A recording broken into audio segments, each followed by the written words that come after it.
انا عندي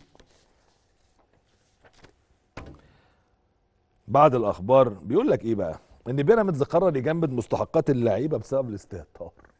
والله بيراميدز تخيلوا كل الفلوس اللي بتدفع دي مش عارف يكسب الداخليه، مش عارف يكسب الداخليه اللي هي فرقه معموله يا عيني باقل الامكانيات الماديه، وامبارح دغدغوا بيراميدز. ده الداخليه كسب بقى 7 بونت، كان قبل الماتش 4 بونت، بيراميدز 17 بونت، كسبان 5 متعادل 2 خسر بماتش امبارح 2. الداخليه 9 ماتشات كسبان ماتش ومتعادل 4 وخسران 4. شابوه للداخليه بصراحه يعني.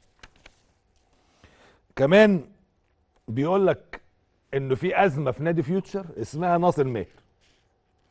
ايه بقى؟ ان ناصر ماهر مش عاجبه انه ما بيلعبش، وتمرد على الكابتن علي ماهر، فجه لعبه في ماتش عمل نفسه عيان وما راحش البتاع التمرين، والماتش التاني ما رضيش يروح.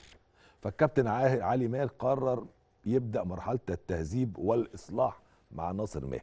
انا ما اعرفش اللعيبه دي عايزه ايه.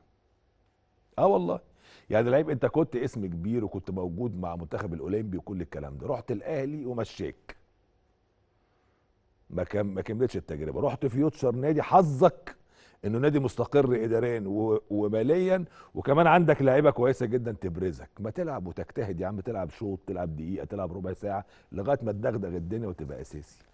يعني ازمه لناصر ماهر لاعب الاهلي الاسبق في فيوتشر.